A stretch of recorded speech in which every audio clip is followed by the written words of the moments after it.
రామ రామ రామ రామ హరే హరే తమాదిదేవం కరుణానిదానం తమాలవర్ణం సుహితావతారం అపార సంసార సముద్ర సేతుం భజామహే భాగవత స్వరూపం.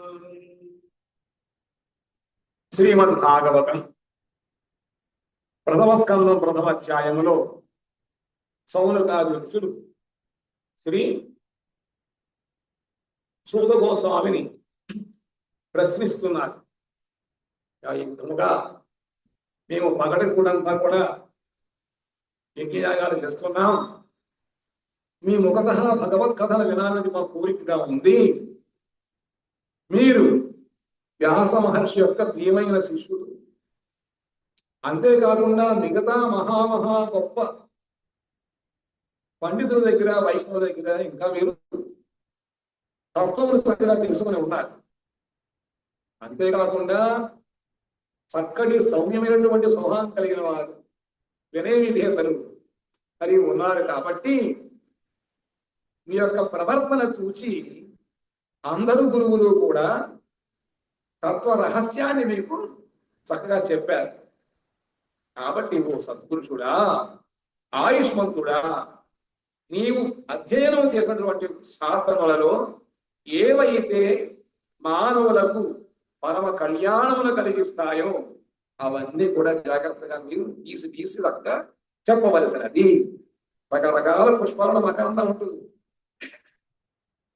ఒక్క తినుడిగా మాత్రమే ఆ రకరకాల పుష్పములను మకరందాన్ని చక్కగా తీసి తేనెపట్టులో పెడుతున్నారన్నమాట. ఆ విధముగా అటువంటి నైపుణ్యం మీకు ఉంది. శాస్త్ర సారం చెప్పకుండా పుస్తకం చదువుకొని ఏం చదువుకుంటాం మనం? ఉపాధ్యాయుడు ఏం చెప్తాడు? పాఠం చెప్పిన తర్వాత ఇంపార్టెంట్ పాయింట్స్ ఏవైతే ప్రశ్నలో వస్తాయో అవన్నీ చక్కగా టిక్ పెడుతూ ఉంటాడు. ఆ విధముగా మన యొక్క ఆత్మ కళ్యాణము కోసము శాస్త్రములలో ఏ విషయాలు చెప్పబడ్డాయో అవన్నీ కూడా సారభూత గ్రహించి మాకు చెప్పవలసినది. అటువంటి చెప్పడంలో నువ్వే తగి ఉన్నావు. మిగతా వాళ్ళు చెప్పమంటే మొదలు పెడతాను, అయిపోతుంది సమయం కాస్త. ఏం చెప్పము ఆయనకి తెలియదు, ఏమన్నా మనకు తెలియదు. బాగా చెప్పారు అలా అనుకున్నా. అలా కాకుండా ముఖ్యమైన విషయాలు, ఎందుకంటే ప్రాయేణ అల్పాయుష సభ్య కళావస్మిన్ యుగే జనా మందా సుమందమదయో మందభాగ్యాపత్రుతా. ఆ సారాసార విచారణ చేసేటువంటి స్తోమత కలియుగ మానవులకి లేదు. ఎందుకంటే ఓ సత్పురుషుడా, ఈ కలియుగమున తరచుగా మానవులు అల్పాయుష్కులై ఉన్నారు. ఆయుష్ ఎంత అండి? 60 సంవత్సరాలు తగ్గితే చాలు. రోగమదేం లేకుండా చక్కగా 60 ఏళ్ళు బతికితే చాలు. మాటకి 100 ఏళ్ళు, 100 సంవత్సరములు మనిషికి జీవితం. కానీ ఆయుష్ తగ్గిపోతూ ఉంటుంది. పరమార్థిక సాధన ఉన్నట్లయితే ఆయుష్ పెరుగుతుంది. ఇతర వ్యాపారాలను మనం జీవితం గడిగినట్లయితే ఆయుష్ కాస్త తగ్గిపోతూ ఉంటుంది. దాని వలన వారు పారమార్థిక విషయములందు సోమరులు, మందబుద్ధులు, మందభాగ్యులు, రోగాదులచే పీడితులై ఉన్నారు. సమయం బాగా తక్కువ ఆయుష్. అందులో మళ్ళీ అన్ని పనులకి సమయం ఉంటుంది. జపం చేయడానికి, శాస్త్ర విషయం వినడానికి సమయం చెక్కదు. పోనీ చెబుతున్నారు, వినకపోతే బాగుంటుందా అడుగుతారు అని చెప్పి అన్ని పనులు గవగా చూసి కూర్చుంటే నిద్ర వస్తుంది. లేకపోతే మనస్సు చెంచలం అల్లిడిపోతూ ఉంటుంది. అంతేకాకుండా కాబట్టి పారమార్థిక సోమరులు, మందబుద్ధులు, చెప్పినది ఈ చెవిని ఆచరిపోతుంది, మనకి లోపలికి వెళ్ళదు. ఆజ్ఞం మందమే, బుద్ధి కూడా మందమే. మందబుద్ధులు, మందభాగ్యులు, రోగాదులచే పీడితులు. 47 దాటితే టెన్షన్ బీపీ షుగర్, కూర్చోలేము, అరగంట సేపు కూర్చుంటే ఒక మాట. ఇటువంటి స్థితిలో ఉన్న వాళ్ళకి ఏదో వేదాలను చదవమంటే ప్రయోజనం ఏముంటుంది? కాబట్టి సార విషయాన్ని చెప్పండి. భూరేణ భూరి కర్మాణి శ్రోతవ్యాని విభాగశః అత సాధువత్ర యత్సారం సముద్ధృత్య మనీషయా బ్రూహి భద్రాయ భూతానాం ఏనాత్మా సుప్రసీదతి. కాబట్టి ఓ మహాపురుషుడా, జగత్తులో అధికములు వివిధములైనటువంటి అనుష్ఠింపదగల కర్మలు, శ్రవణయోగ్యములకు శాస్త్రములు విభిన్నములకు విభాగ క్రమములతో ఉన్నవి. ఎన్ని శాస్త్రాలు మనకు ఉన్నాయి. శాస్త్రాలు పొదవలేదు, చెప్పేవాళ్ళు పొదవలేదు, ఆచరించేవాళ్లే. కాబట్టి ఎన్నో ఉన్నాయి. అనుష్ఠానం చేయడానికి కర్మలు ఎన్నున్నాయి. మొన్నే శివరాత్రి వెళ్ళింది, ఎంతమంది జనం గోదావరి గట్టు నిండా అయిపోయింది. తర్వాత మళ్ళీ ఇంకా స్నానం లేదు, ఒక రోజు అయిపోయిందంటే. ఇదంటే జనంలో శివరాత్రి అంటూ ఉంటారు. అలా కాదు, మనం చేస్తూ ఉండాలి. ఎన్ని పుట్టలో పాలు పోయాలి, అక్కడే చేయాలి, ఇక్కడే చేయాలి, మాఘమాసం అయిపోయింది స్నానం చేయాలి, రకరకాల ఎన్నో ఉన్నాయి. వినడానికి కూడా ఎన్నో ఉన్నాయి. మహాభారతం, రామాయణం, భాగవతం, ఇంకా ఈ పురాణం, ఆ పురాణం ఎన్నో ఉన్నాయి. అవన్నీ కూడా విభాగ క్రమంతో ఉన్నాయి. ఒకటో పుస్తకాలు ఉంటాయి. స్కూల్ అనుసరించి ఇదే శాస్త్రములు చదువు కూడా ఉంటూ ఉంటుంది. ఆ విధముగా విభాగ క్రమములు ఇవన్నీ ఉన్నాయి. అందువలన శ్రేయస్కరములకు ఈ సాధనములలో సర్వోత్కృష్టమైన నిర్ణయం వాడిన వాటిని నీవు తీక్ష్ణ బుద్ధి ప్రభావముతో వివిధ శాస్త్రముల నుండి సంగ్రహపరిచి ఏమి చేయాలి? ఎంతో కాబట్టి అన్ని సర్వోత్కృష్టమైన సాధన. అన్ని చేసుకుంటూ పోవడం అంటే మన సమయం ఎంత ఉంది? సమయం బాగా తక్కువ. కాబట్టి నీ యొక్క తీక్ష్ణ బుద్ధి ద్వారా ఎవరు సూతగోస్వామి అన్నారు, నాలో బుద్ధి లేదు కాబట్టి నీకు గురువైష్ణవ అనుగ్రహం వల్ల అక్కడి తీక్ష్ణ బుద్ధి నీకు ఉంది కాబట్టి ఆ బుద్ధిని అనుసరించి సాధనములలో ఏవి గొప్ప సాధనలు చెప్పి నిర్ణయింపబడ్డాయో, నీకు తోసినట్టు గురువు నీకు చెప్పారు, అటువంటి సాధనములను నువ్వు నీ తీక్ష్ణ బుద్ధి ప్రభావముతో వివిధ శాస్త్రం నుండి సంగ్రహపరిచి ప్రాణుల క్షేమం కోసం అని చెప్పి చెప్పవలసినది. మా కోసమే కాదు, సమస్త ప్రాణి కోట్లకి కూడా అది వర్తిస్తుంది అన్నమాట. అందరి క్షేమం కోసము చెప్పవలసినది. దాని వలన జీవుల బుద్ధి సుప్రసన్నమగును, ఈ ఆత్మ సుప్రసీదతి. మన యొక్క బుద్ధి ప్రసన్నతగా ఉండాలి. ఎంత టెన్షన్ మనకి, సమయం అయిపోతుందంటే కంగారు వచ్చేస్తుంది. సమయం అయిపోయింది, రెడీగా ఉన్నాడు యమధర్మరాజు కింద పంపించి, ఎప్పుడే తొందర ఇప్పుడు వస్తుంది. ఇంకా అయిపోయే ముందు మనకి ఆరాడు ఎక్కువగా ఉంటుంది. అంతకుముందు ట్రైన్ ఏమైపోతూ ఉంటుంది, అది సర్దుగా ఉంటుంది. చివరికి వచ్చేవాడు గౌరవ సర్దుకొని మర్చిపోయిపోతాం. ఆ విధంగా మనకు కూడా మృత్యు వాసనం అయ్యేటప్పటికీ ఎన్ని రకాలైనటువంటి టెన్షన్లు అవన్నీ ఉంటాయో. అందుకని చెప్పి ఏమి చేయాలిగా, ఈ విధముగా నువ్వు కనుక శాస్త్ర సారమును గ్రహించి చెప్పినట్లయితే ఇంకా అందులో ఎటువంటి మనకి పెద్దాడు చెప్పారు మన భయం ఉంది. మన బుద్ధి ద్వారా తీసుకున్నట్లయితే మనకు కొంచెం సందేహం అవుతూ ఉంటుంది. సరిగా చేసుకున్నామా లేదో, ఏం మర్చిపోయామో, ఏం చేస్తే ఏమవుతుందో. అలాగే గురువుగా చెప్పారు అంతే. దాంట్లో మనకి ఎటువంటి భయము కానీ ఎటువంటి చంచలము లేదా అయ్యో చేయలేకపోతున్నాడు బాధగా మనకు ఉండదు. చెప్పి చక్కగా సద్గురుని ఆశ్రయించాము, గురుగారు చెప్పారు చేయమని చెప్పి అంతే చేసిపోతున్నాం. వేదాంత చదవాలా పొందడం ఏం అవసరం లేదు. హరేర్నామ హరేర్నామ హరేర్నామ ఇవ కేవలం కలవు నాస్త్యేవ నాస్త్యేవ నాస్త్యేవ గతి అన్యథ. 3 సార్లు చెప్పారు, హరినామమే హరినామమే హరినామమే, నాస్త్యేవ నాస్త్యేవ, ఇంక ఏమీ లేదు, రెండవది లేదు సారం అది. కాబట్టి అది మనం పొందిన తర్వాత ఇంకా మన యొక్క బుద్ధి ప్రసన్నం అవుతుంది అనమాట.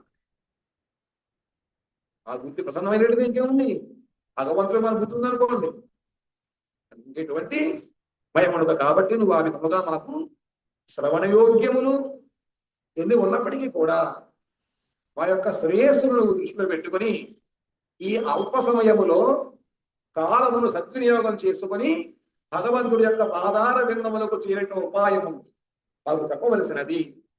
సూత జానాసి భద్రంతే భగవాన్ సాత్వతాన్ పతి దేవక్యాం వసుదేవస్య జాతో యస్య చికీర్షయా. సూతుడా, నీకు శుభముకు గాక. ఇప్పుడు ఆయన శుభమత మన శుభం అవుతుంది. గురుగారు క్షేమంగా ఉన్నట్లయితే మనకందరికీ కూడా చక్కగా బోధలవన్నీ అనుగ్రహం కలుగుతూ ఉంటాయి. అందులో మనం జై శ్రీ శ్రీ గురు గౌరంగా దాగి ఉంటూ ఉంటాం. వాళ్ళు దేవుగా ఉండాలి. కాళీదేవుడు వాళ్ళు ఎప్పుడు జయం పొందుతున్నారు కదా, అలా మనం జయం ఇవ్వడం వల్ల మనకి కూడా జయం కలుగుతూ ఉంటుంది. కాబట్టి ఓ గురువు గారు మీకు సోము గాక. ఏ ప్రయోజనము సాధించు ఉద్దేశ్యముతో శుద్ధ సత్వ సంపన్నులకు వైష్ణవులను యాదవులను రక్షించు శ్రీకృష్ణ భగవానుడు వసుదేవునకు దేవకీ గర్భమునందు ఆవిర్భవించినో ఆ విషయం అంతా కూడా మీకు బాగా తెలిసి ఉన్నది. మొట్టమొదట ఏమిటి ఆ ప్రశ్న జ్ఞాపకం పెట్టుకోవాలి. సౌనకాది ఋషులు సూత గోస్వామిని ప్రశ్నించిన వాటిలో మొట్టమొదటిది ఏది? జీవుల యొక్క క్షేమం కోసం అని చెప్పి సర్వశాస్త్ర సారం మాకు చెప్పండి. రెండవది, ఏ ప్రయోజనం కోసం అఖిలాండ కోటి బ్రహ్మాండ నాయకుడు భగవంతుడు, ఆయన అజుడు, జన్మము లేదు, అయినప్పటికీ కూడా ఏది చేయడం కోసము భగవంతుడు ఆవిర్భవించాడు. ఎందుకంటే భగవంతుడు వచ్చి చేయక్కర్లేదు, ఏ పైన సరే ఆయన అనుకుంటే అయిపోతుంది. అక్కడే కూర్చుని ఆయన వీళ్ళందరూ అయిపోవాలి, అసురులందరూ సరిపోదులు కాక అంటే సామాన్యముగా మంత్రసాధన చేసిన వాళ్ళు చెబుతుంటేనే వాళ్ళ మాట అయిపోతూ ఉంటుంది. అటువంటి భగవంతుడు అంటే అవదా అక్కడ నుంచి చెప్పేసి ఎందుకంటే అక్కడ రావడం, ఆయన అన్ని భాగ్యాలను వదిలిపెట్టి భోగాలను వదిలిపెట్టి అడవులు తిరుగుతూ మరి ఎందుకు వచ్చాడు? కృష్ణానందంగా ఆవిర్భవించాడు. ఏ ప్రయోజనం కోసం భగవంతుడు శుద్ధ సత్వ సంపన్నులు, వైష్ణవులు అంటే ఎవరుట? మనకి త్రిగుణములు ఖచ్చితంగా ఉంటారు వాళ్ళు. తమోగుణమును దాటి రజోగుణమును దాటి సత్వగుణమును ప్రవేశించి దాన్ని మళ్ళీ శుద్ధత్వం అవుతూ ఉంటారు. ఎందుకంటే సత్వగుణం కూడా ఈ ప్రాపంచిక గుణమే, దాన్ని అధిగమించాలి, అదే నిర్గుణం అంటారు. కాబట్టి వైష్ణవులందరూ కూడా నిరంతరము వాళ్ళు శుద్ధ సత్వగుణములో ఉంటారు. అటువంటి వైష్ణవుని యాదవులు రక్షించడం కోసం భగవంతుడు వసుదేవుడికి దేవకీ దేవికి ఎక్కడ ఆవిర్భవించాడు? హంస కారాగారంలో మధురుడు అవతరించాడు. ఆ విషయం అంతా కూడా మీకు తెలుసు కదా. గురుగారు తెలియకుండా ఉంటుందా అంటే మాకు తెలుసు అర్థం అనమాట. తన్న శుశ్రూషుమానానాం అర్హ్యసందాను వర్ణితుం యస్యావతారో భూతానాం క్షేమాయ చ భవాయ చ. సూతుడా, జీవుల క్షేమమునకు సమృద్ధికి కారణమైనటువంటి ఆ వాసుదేవుని ఆవిర్భావమును అవతార లీలలను వినుటకు మేము అభిలషిస్తున్నాము. ఎందుకంటే అది భగవంతుడు యొక్క ఆవిర్భావం, ఆయన లీలలు. జన్మ కర్మ చమే దివ్యం. భగవంతుడి యొక్క జన్మము కర్మముల వెన్నపడి దివ్యమైనటువంటివి, మనవి పాపభూయిష్టమైనటువంటివి, కర్మబంధనంతో కూడుకున్నటువంటివి. కానీ భగవంతుడు దివ్యమైనటువంటి అన్నమాట. కాబట్టి జీవుల యొక్క క్షేమము కోసము, వాళ్ళ సమృద్ధికి కారణమైనటువంటి భగవంతుడి యొక్క ఆవిర్భావాది లీలలు అవి విన్నట్లయితే మనకి క్షేమం కలుగుతుంది, ఇంకా సమృద్ధి కలుగుతుంది. ఏ సమృద్ధి? సత్వ సమృద్ధి కలుగుతుంది. అటువంటి భగవంతుడి యొక్క ఆవిర్భావము, ఆయన అవతార లీలలు మేము వినడం కోసం ఎంతో పనులన్నీ మానుకుని వచ్చి కూర్చొని వింటున్నాం సరే. అప్పుడు వాళ్ళు చెప్పవలసినది, అందులో మళ్ళీ చెప్పడానికి మీకు సమర్థత ఉంది, చెప్పండి. ఆపన్న సంస్కృతిం ఘోరం ఎన్నామ వివసోతృణం తత సద్యో విముచ్యేద యద్వివేది స్వయం భయం. భయంకరముకు సంసారమున పడి ఉన్న మానవుడు వివసుడయ్యుండి భగవాన్ నామం ఉచ్చరించిన సో ఆ సంసారము నుండి శీఘ్రముగానే ముక్తుడగును. భగవంతుడి నామం చక్కగా ప్రసన్నమైన మనస్సుతో చక్కగా మనం నామ సంకీర్తనం చేస్తూ ఉండాలి. అంత ప్రసన్నత మనకుందా? ఇన్ని రకాలైనటువంటి టెన్షన్లు ఉంటాయి. అలా ఉన్నప్పటికీ కూడా భగవంతుడి యొక్క నామం చెప్పినట్లయితే వెంటనే శీఘ్రముగా మనం సంసారం ముక్తులవుతాము. కాబట్టి మనందరం భయంకరమైన సంసారం మనకు కనపట్ట తిరగలేదు. బాగానే మనం చక్కగా బ్యాంకులు కూర్చున్నాం, చక్కగా సంపాదించుకుంటున్నాం, తింటున్నాం, బాగానే ఉన్నాం అనుకుంటాం. కానీ పిల్లవాడు తీర్థం తప్పిపోయాడు. చిన్నపిల్లవాడు అమ్మ కూడా వచ్చి తీర్థానికి 1 శివరాత్రి అయింది కదా, తీర్థంలోకి వచ్చాడు. ఆమె ఆదవరకుగా ఉంది, వీడు బయట పక్కకి వెళ్ళాడు, దాంతో తగ్గిపోయాడు. ఇదిగాడు చూశాడు, పక్కనే ఉంటుంది, అమ్మ తీసుకొని వెళ్తుందా మనం, అమ్మ తీసుకెళ్ళకుండా మనం ఇంటికి వెళ్తుందా అనుకున్నాడు. తిరిగాడు, తిరిగి చేతిలో డబ్బులు కొనుక్కుని తిన్నాడు. అవన్నీ అయిపోయింది. ఇంకా అయిపోయింది. ఇంకేముంది, ఆకలి వేస్తే అప్పుడు జ్ఞాపకం వస్తుంది అమ్మ. ఇంకా ఆకలి లోపల దంచేస్తుంది, తిరిగి ఏడుస్తున్నాడు, అటు తిరుగుతున్నాడు. అటువంటి వాడికి ఒక్క అమ్మ యొక్క సంధానము ఆచూకీ తెలిస్తేనే శాంతి ఉంటుంది. లేకపోయినట్లయితే ఉంటారా, కాసేపు కూర్చోరా, ఏడవరా అన్న వాడి వీడు వింటాడా? ఆకలి అది మనకు కూడా పారమార్థిక ఆకలి కావాలి. మనం బాగానే ఉన్నాం, క్షేమంగానే ఉన్నాం అనుకుంటున్నాం. అది ఎంతవరకు మనకి పారమార్థికమైన ఆకలి రాదు అంతవరకు ఈ ఉన్నటువంటి పరిస్థితులు ఏవి కూడా మన యొక్క నివాసమునకు యోగ్యమైనటువంటి కాదు అని తెలుస్తుంది అన్నమాట. ఆ విధంగా పారమార్థిక జిజ్ఞాస రానంత వరకు మనకి అన్ని బాగుంటే చక్కగా ఉన్నాం అనుకుంటాం. ఒక్కసారి పారమార్థికమైన జిజ్ఞాస అంటే అథాతో బ్రహ్మ జిజ్ఞాస అంటుంది బ్రహ్మసూత్రం. ఆ భగవద్ జిజ్ఞాస మనకు కలగాలి. ఎప్పుడు కలుగుతుందిగా? కంటి ముందు చూస్తున్నాం, శాశ్వతంగా ఏది లేదు. కష్టపడి పొద్దున వండుకొని తిన్నాం, మళ్ళీ సాయంత్రం ఆకలిస్తాం, మళ్ళీ వండుకోవాలి. ఏది నిత్యము? ఏది నిత్యం శాశ్వతం కాదు. ఈ ఆనందం కూడా మరి శాశ్వత ఆనందం పొందాలంటే ఏముండాలి? కొంతమంది అడవులకు తిరుగుతూ ఉంటారు సైంటిస్టులు, వాళ్ళు కొన్ని ట్యాబ్లెట్లు ఉంటారు వాళ్ళు తీసుకుంటే మళ్ళీ ఆకలి 2-3 రోజుల దాకా తినక్కర్లేదు. వాళ్ళకి ఆకలి ఉన్నది ఏమి ఉండదు, 3 రోజుల దాకా వాళ్ళు తినకుండా ఉండగలుగుతారు. ఆ విధంగా మనం ఏదైనా సంపాదించుకున్నా కూడా మళ్ళీ ప్రారంభం అవుతుంది. అది శాశ్వతంగా మన సమస్యని పరిష్కారం చేసుకోవాలి అంటే దానికి ప్రపంచంలో వేరే వస్తువు ఏది లేదు తెలుసుకున్నప్పుడు మాత్రమే మనము ఈ భగవత్ తత్వం వైపు మనం మళ్ళతాం. పిల్లవాడికి ఆకలి వేస్తుందో అప్పుడే అమ్మ జ్ఞాపకం వస్తుంది. ఇంకా మిగతాది ఏది వాడికి ఏం బాగు. అంతకుముందు చక్కాన్ని కూడా ఆకర్షించేవాడికి. రఘువులు అట్ట కోసం వెళ్ళాడు, అక్కడ ఏదో గుండాడు ఆడుకున్నాడు, ఇక్కడ ఏదో దొరుకుతున్నాయి రకరకాల దుర్గములు, అవన్నీ దర్శనం చేసుకుని అన్ని బాగా చూసుకున్నాడు. కానీ ఆకలి ప్రారంభమైంది ఏది కూడా నచ్చదు. ఆ విధంగా మనకి కూడా పారమార్థికమైనటువంటి ఈ ఆలోచన, ఆకలి, విశ్వాస వచ్చినట్లయితే అప్పుడు తెలుస్తుంది మనం ఎక్కడ ఉన్నామో. ఏమి కూడా మనకి సమస్యని పరిష్కారం కాదు, కేవలము భగవత్ సంధానమే మనకి అవసరం అని చెప్పి తెలుసుకున్నప్పుడు మాత్రమే మనం అటు వెళదాం అన్నమాట. కాబట్టి అంతవరకు సంసార భయంకరమైన తెలియదు. భయంకరమైన సంసారంలో పడి ఉన్న మానవుడు వివసుడై, వివసుడు అంటే ఇంకా ఎటువంటి వాడికి ఇంకా వేరే ఉపాయం లేదు. అటువంటి స్థితిలో ఒక్కసారి కృష్ణ అని పిలిచాడు అనుకోండి, ఆ పిలిపి అతనికి పారమార్థిక ఫలం, శీఘ్రంగా ముక్తుడవుతాడు ఆ బాధల నుంచి. ఆ భగవంతుడి యొక్క నామోచ్చారణము చే యముడు, యమదూతలు భయపడుతూ ఉంటారట. అప్పటిదాకా వస్తారు, భాష వేడుకు సిద్ధంగా ఉంటాడు.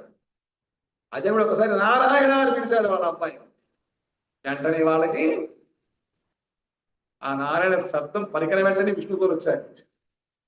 భగవన్నామానికి వీళ్ళు అడిగిపోయారు. ఆ యమదూత చూసేప్పటికే వీళ్ళు భయం కలిగింది, విష్ణువు చూసేటప్పటికి. కాబట్టి ఆ విధముగా మనం కనుక భగవంతుడి యొక్క నామాన్ని ఎటువంటి సిగ్గు బిడియము లేకుండా ఆశతో పిలిచినట్లయితే ఆ భగవన్నామ ఉచ్చారణ వల్ల కలిగేటువంటి ఆ శక్తికి యమదూతలు యమునకు భయపడతాట, దగ్గరికి రాదు వాడు. నివేది స్వయం భయం, భయం కూడా భయపడి పారిపోతూ ఉంటుంది. స్వయముగా మహాకారుడు రుద్రుడు కూడా భీతి చెందుతూ ఉంటాడు, దగ్గరికి రాలేనవి. భగవన్నామం జపం చేసేటువంటి వాడి దగ్గరికి ఎవరు రావడానికి సహజం సార్. ఇంకా వాళ్ళే రాదు, మిగతా మనకి ఏమైనా తుల్లి గాలి గ్రహణాలు పొందుతాయా? కాబట్టి ఏం చేయాలి? భగవన్నామ సంకీర్తనం, ఆయన నామాన్ని చక్కగా మనం భయముతో కానీ ఆర్తితో కానీ లేదా భగవంతుడి యందు అనురాగముతో కానీ ఏన కేనోప్యపాయేన కృష్ణే మనోనివేశయత్, ఏదో విధముగా నువ్వు భగవన్నామాన్ని పిలవయ్యా అంటున్నారు. ఏదో విధంగా భగవన్నామని చెప్తూ ఉండాలి, సరిపోదు. అవి చేసినట్లయితే భయం కూడా భయపడి పారిపోతుంది. అంత గొప్ప శక్తి భగవన్ నామములో ఉంది. యద్వాద సంశ్రయా సూత మునయ ప్రసమాయా సద్య పునంత్యుపస్పృష్టా స్వర్ధున్యాపూను సేవయా. చూతుడా, భగవానుని పాదపద్మను ఆశించడు మానవులు భగవన్నిష్టాపరాయణులకు సుకుడు మున్నగు మునులను సేవించినచో దర్శన మాత్రము చేతనే వారు లోకమును పవిత్రముగా చేయుచున్నారు. ఒక్కటి, మన యొక్క సంసార బాధలకి నిర్మూలన ఉపాయము భగవంతుడు యొక్క గుణలీల మనం వినాలి. ఎందుకంటే అందుకనే భగవంతుడు ఎందుకు అవతరించాడు అంటే జీవుల యొక్క క్షేమం కోసం భగవంతుడు అవతరించి లీలలు చేశాడు. రెండవది, ఆ భగవద్ ఎప్పుడో జరిగి 5 ఆపరేషన్లో కృష్ణుడు వచ్చాడు. మన పరిస్థితి ఏమిటి? మహాప్రభు వచ్చి 5 సంవత్సరాలు గడిచిపోయింది. మరి ఆయన మనం దర్శనం చేసుకుని ఆయన కథను సరిగా వినలేదు. మనకు ఉపాయం ఏమిటి అంటే ఏం భగవన్నామాన్ని చెప్పండి అంటారు ఇక్కడ. భగవన్నామ సంకీర్తనము చేత ఇవన్నీ కూడా పోతాయి. ఎప్పుడు భయపడతాడు.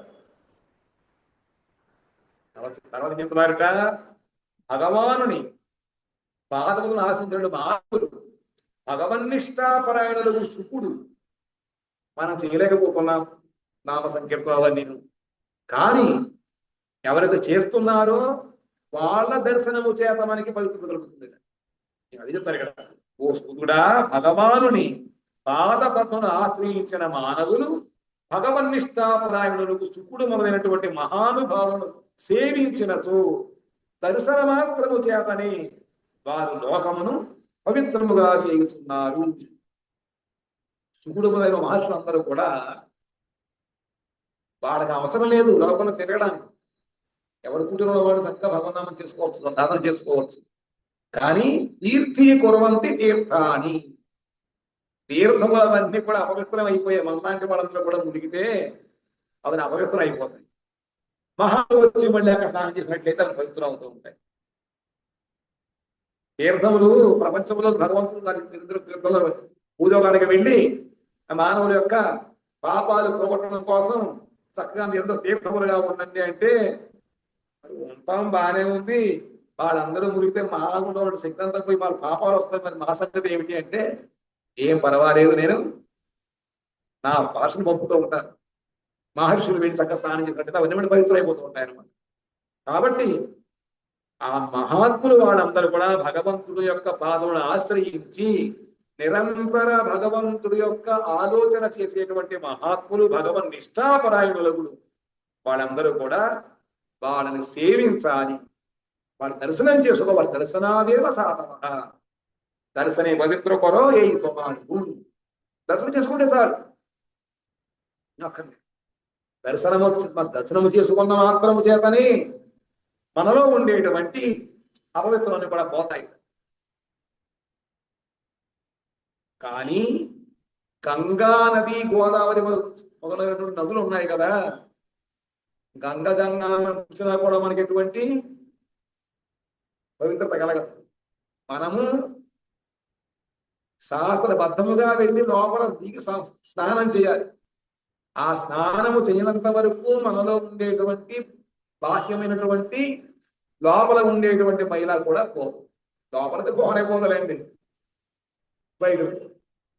గంగాది నదులలో మనం స్నానము చేస్తేనే కానీ మనం పవిత్రులము కాము. కానీ మహాత్ములు దర్శనము చేయడం వల్ల మనం పవిత్రులైపోతాం. అంత గొప్ప భక్తుల యొక్క దర్శనం అటువంటిది అనమాట. కాబట్టి కానీ గంగా నది సాక్షాత్తుగా అనగా స్పర్శనము అవగాహనము ఉన్నకు పనులు చేసిన పెంపట పవిత్రం చేస్తూ ఉంటుంది. బిడ్డలో మనం ఆచమనం చేస్తూ నీళ్లు చల్లుకుంటే అప్పుడు పుట్టే అనుకున్నట్లయితే సవాహ్యాభ్యాంతర శుచి లోపల బయట పవిత్రం అవుతుంది. కానీ ఏం అనకుండానే నమస్కారం చేసి సాధువులకి పవిత్రత పొందు ఉన్నాం. కాబట్టి అటువంటి మహానుభావుడునకు ఆ మహా దర్శనం పొంది ఉన్నావయ్యా. కోవా భగవత్తస్య పుణ్యశ్లోకేజ్య కర్మణః శుద్ధి కామో నృయాత్యసః కలిమలాపహం. పవిత్ర చరిత్రులకు, పండితులకు, పూజ్యుడకు గురుక్రముడు భగవంతుడు విక్రమ అవతారం పొందాడు.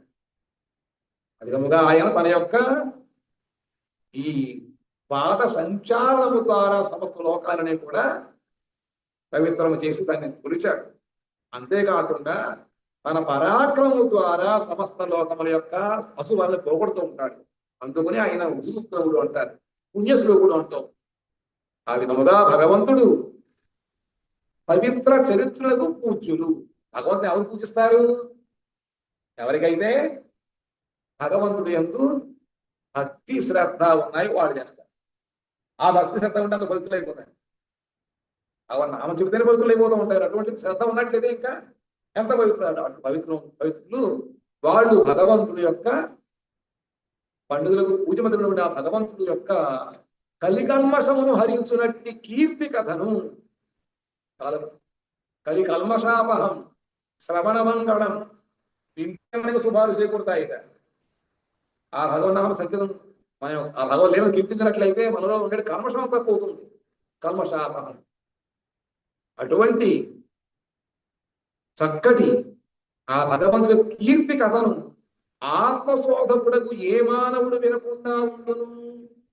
ఎవరి యొక్క ఆత్మని పవిత్రం చేసుకోవాలనుకుంటూ ఉంటాడో అటువంటి ఏ వ్యక్తి ఇంతటి చక్కటి సులభమైన ఉపాయాన్ని వదిలిపెట్టి మిగతా పవిత్రుడు పోతాడు అంటే మనల్ని మనం పవిత్రం చేసుకోవాలని మనకు కనుక కోరిక ఉన్నట్లయితే ఆ భగవత్ కథలని మనం శ్రవణము చెయ్యాలి. భగవద్గీత వింటే అవుతుంది. భగవద్గీత వింటే చక్కగా నిద్రపడుతుంది, చక్కగా నిద్రపడుతుంది. అంతేనా? మనలో ఉండేటువంటి అమంగళములన్నీ పోతాయట, మనం పవిత్రం అవుతాము. అటువంటి హృదయమును పవిత్రం చేసుకోవాలి, ఆత్మ పవిత్రం కావాలని మన కోరిక కలిగినట్లయితే అటువంటి కోరిక ఉన్నవాడు భాగవతం వినకుండా ఉంటాడా? వినాలి, వింటాడు కూడా. తస్య కర్మాణ్యుదారాణి పరిగీతాని సూరిభిః నూహీనః శ్రద్ధదానానాం లీలయా దదతత్కలాః. ఆయన లీలగా పురుషావతారములో మనకు కళలు ధరించిన వాడు ఆ భగవంతుడు నిరంతరము భూలోకాది ధామంలో ఉంటూనే ఇక్కడ అవతరిస్తూ ఉంటాడు. మనం ఊళ్ళో ఉంటే ఇంట్లో ఉండలేము, ఇంట్లో ఉంటే ఊళ్ళో ఉండలేము, రెండు చోట్ల ఉండగలుగుతామా? కానీ భగవంతుడు ఒకే సమయంలో అన్ని చోట్ల ఉంటాడు. ఆ విధముగా భగవంతుడు వైకుంఠాది లోకములో ఉంటూనే ఈ లోకములు అవతరిస్తూ ఉంటాడు. కాబట్టి పురుషావతారములు భగవంతుడు అవతారాలు 6 రకాలుగా ఉన్నాయి. 6 విధములుగా భగవద్ అవతారాలు ఉంటాయి. ఒకటి పురుషావతారము, 2 గుణావతారము, 3 లీలావతారము, మన్వంతరావతారము, శక్త్యావేశ అవతారము, గుణావతారము, యుగావతారము. అందులో పురుషావతారం అంటే కారణాన్న సాయి విష్ణువు, గర్భోదక సాయి విష్ణువు, క్షీరాబ్ది సాయి విష్ణువు, ఈ ముగ్గురు పురుషావతారం అంటారు. వీళ్ళ ద్వారానే సమస్త సృష్టి జరిగింది. ఆ విషయాలను వాళ్ళు చెప్పవలసినది. కాబట్టి నారదాది మహాత్ములు ఆయన ఉదార కర్మలను గానము చేస్తూ ఉంటారు. నారదాది మునులు అతని ఉదార కథలు ఆయన ఎంతో ఉదారముతో లోకములు అవతరించి ఆయన ఉదారముతో సంహారం చేస్తాడు, ఉదారముతో లోకములు రక్షిస్తూ ఉంటాడు. కాబట్టి అతని యొక్క లీలలన్నీ కూడా నారదాది మహర్షులు దానం చేస్తూ ఉంటారు. శ్రద్ధావంతులమగు మేము వారిని వినదలచితమి. మాకు శ్రద్ధగా కూర్చున్నాం కాబట్టి మాకు రెడీ టు హియర్, వినడానికి సిద్ధంగా ఉన్నాం కాబట్టి ఓ సుఖ మహర్షి మాకు చెప్పవలసినది కావున మాకు వినిపింపమని చెప్పి వాళ్ళు కోరుతున్నారు. అథాప్యాహి హరేర్భీమన్ అవతార కథా సుఖా వేలావిలదస్వైరమీశ్వరస్యాత్మమాయయా. బుద్ధిమంతుడు వదువో సూతుగా. ఆయన బుద్ధి కలిగి ఉంది, మన బుద్ధి మాత్రం అటు ఇటు తిరుగుతూ ఉంటుంది. కాసేపు విషయాల మీద, అప్పుడప్పుడు భగవద్ విషయాల మీద. కానీ ఆయన యొక్క బుద్ధిమంతులు అందరూ బుద్ధిమంతులమే. కానీ భగవత్ సంబంధమైన బుద్ధి ఎవరికి ఉందో వాడు మాత్రమే బుద్ధిమంతుడు. పిమ్మట నిజేచ్ఛారూపముకు శక్తి ద్వారా ఆయన స్వచ్ఛందముగా జగత్పాలనముకై భూభార హరణాదులను వర్ణించినాడు. వైశ్వాముడు చెప్పాడు, పురుషావతారముగా సర్వం సృష్టి చేస్తూ ఉంటాడు. తదనంతరము తన యొక్క శక్తి ద్వారా స్వచ్ఛందముగా జగత్పాలనము సృష్టించడం జగత్పాలన పాలకతలు గుణావతారంలో సత్వగుణావతారము, శ్రీ రజోగుణావతారం, బ్రహ్మ అవతారము అంటే ఆయన ఆ తమస్సుని ఆయన ఆశ్రయించి సంహారం చేస్తుంటాడు. బ్రహ్మ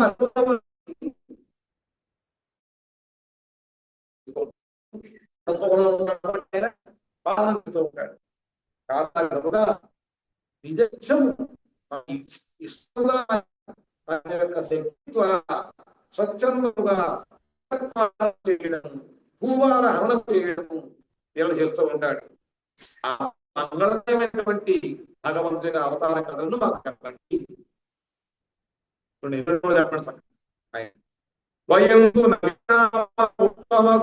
విక్రమే స్వాదు స్వాదు పదే పదే చెప్పడం ప్రారంభిస్తాను. మీరు అంత కూర్చుంటారు, వింటారా? అయ్యింది అనుకోవాలా అని అంటారేమో, అంటున్నారు గురుగారు అడుగుతారేమో, అన్నం అంటున్నారు వాడు.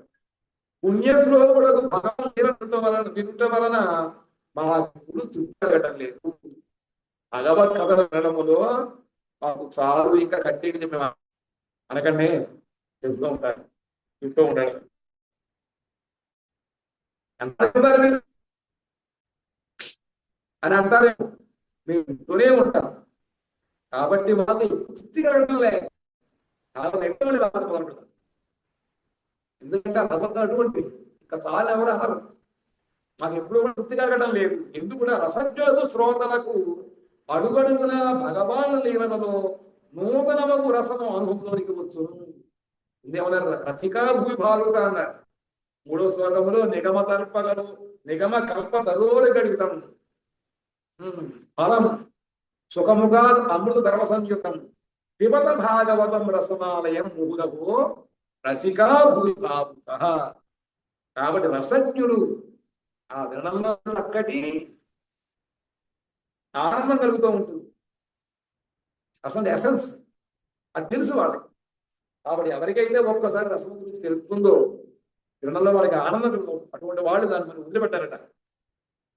అడుగడుగున భగవాన్ లీలలలో మాటి మాటికి భగవంతుడి యొక్క లీల ఒకే లీలలు ఉంటాయి. కృష్ణావతారంలో ఎన్ని ఉన్నాయి, అది మనకు జరుగుతూ ఉంటాయి. వినడమే వింటూ ఉంటాం. అయినప్పటికీ నూతనముకు ఆస్వాదన కలుగుతూ ఉంటుంది. నిన్న చెప్పిన అది, నిన్న చెప్పిన అదే, ఇవాళ చెప్పుకున్నా అదే. కానీ నిన్న విన్న ఆనందం ఇవాళ ఆనందం ఒక రకంగా ఉంది. అనుభూతి వేరుగా ఉంటూ ఉంటాయి అన్నమాట. కాబట్టి శ్రోతలు అడుగడుగున భగవద్గీతలతో నూతనమకు రసమును అనుగుణంగా వస్తుంది. కాబట్టి మేము వింటాము, వింటూనే ఉంటాం. కృతవాన్ కిల కర్మాణి సహ రామేణ కేశవ అతిమత్యాని భగవాన్ గూఢ కపటమానుష. భగవానుడు నిత్యము అప్రాకృత రూపుడైనను. రూపం లేదంటూ ఉంటారు చాలా మంది. రూపము కృతవాన్ కిల కర్మాణి సహ రామేణ కేశవ అతిమత్యాని అంటే అది మత్స్యలోకం అంటే ఈ భూలోకము లేదా ప్రపంచం అనమాట. 14 లోకములు. అతిమత్యాని అంటే ఈ లోకములకు సంబంధం లేదనమాట. లోకములకు అతీతమైనటువంటి భగవాన్ కూడా కపట మానుష. ఆయన రహస్యముగా మానవుడు వలె ఇక్కడ అవతరించి లీలలు చేశాడు. కాబట్టి అప్రాకృత రూపముతో భగవంతుడు ప్రపంచములో అవతరించి దర్శనయోగ్యమైన మానవులను ధరించాడు. భగవంతుడు మన కళ్ళతో చూడలేము. ఎందుకంటే ఆయన అమూరణీయాన్ మహమూమహీయాన్. భగవంతుడి దర్శనం అనేటువంటిది మనం మన కళ్ళకు కనపడ్డాయి. ఇవి సరిపో. మీకు వాయువు ముందు తెలియాలి అంటే చర్మం ద్వారా తెలుసుకుంటాను, శబ్దము చెవి ద్వారా, రూపము కళ్ళ ద్వారా, రసము చెవుల ద్వారా. కానీ భగవతత్వం వినాలంటే మనకున్న ఈ ఇన్స్ట్రుమెంట్స్ సరిపోదు. చిన్న చిన్న సూక్ష్మజీవులు చూడడానికి బయోస్కోప్ చూస్తూ ఉంటారే, పెద్ద పెద్ద చూడడం కాబట్టి దాని గురించి చూపిస్తూ ఉంటారు. కొన్ని మిగతా సాధన ద్వారా పెద్దదాన్ని చిన్నగా చేసి చిన్నవాడిని పెద్దగా చేసి చూపిస్తూ ఉంటారు. భగవంతుడు ఆ విధముగా చూడదగినప్పుడు వస్తువు కాబట్టి కనపడడు. అయినప్పటికీ మన మానవుల యొక్క నేత్రముల దృష్టికి అనుకూలముగా ఉండే విధముగా ఆయన దిగి వస్తూ ఉంటాడు. కాబట్టి ప్రాపంచిక దర్శన యోగ్యమైనటువంటి మానవ రూపాన్ని ధరించి వచ్చాడు. అందువలన ప్రచ్ఛన్న భావముతో పరబ్రహ్మకు శ్రీకృష్ణుడు బలరామునితో కూడి అలౌకికములు అప్రాకృతములకు లీలలు ప్రదర్శించాడు. ఆయన అలౌకికమైన లీలలు, అప్రాకృతమైన లీలలు అవన్నీ భగవంతుడు చేశాడు. అవన్నీ మేము ఎలా అనుకుంటున్నామయ్యా చెప్పండి.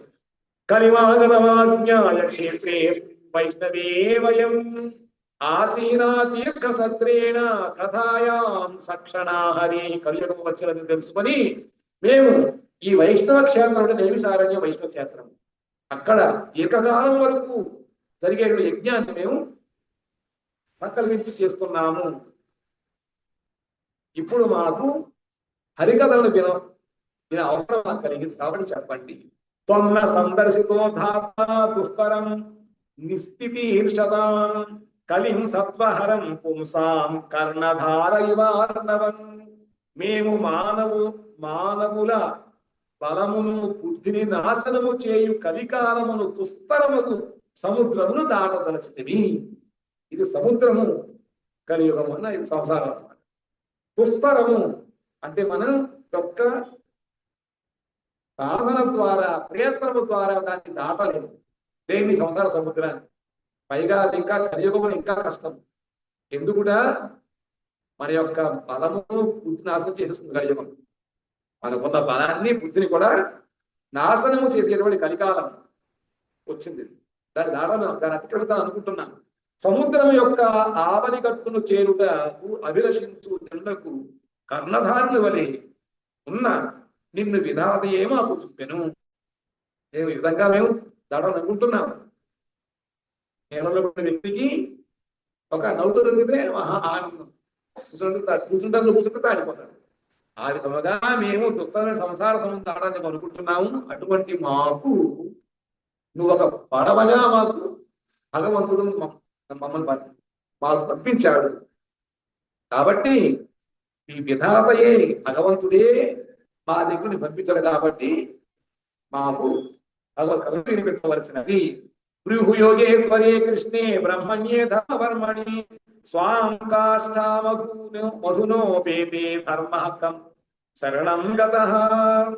సూతుడా, అక్కడ యోగీంద్రులచే నమస్కరింపబడవాడు, బ్రాహ్మణ రక్షకుడు, ధర్మమును పాలించువాడు అగు శ్రీకృష్ణుడు తన ధామానికి వెడలగా అంతర్ధానము కాగా సనాతన ధర్మము ఎవరిని ఆశ్రయించిందో చెప్పవలసినది. భగవంతుడు లేడు కదా, ఆయన కృష్ణుడికి అవతరిగా దేవుడు చేశాడు, వెళ్ళిపోయాడు. మరి భగవంతుడు వెళ్ళిపోతే మరి ధర్మం ఎవరిని ఆశ్రయించిందిట? ధర్మంతు సాక్షాత్ భగవత్ ప్రణీతం. భగవంతుడే ధర్మమును రచిస్తూ ఉంటాడు, యుగ ధర్మాలు కానివన్నీ. మరి భగవంతుడు వెళ్ళిపోతే ధర్మం ఇంకెవరిని ఆశ్రయించి ఉంది? మాకు చెప్పవలసింది అని చెప్పి వాళ్ళు ప్రశ్నించారు.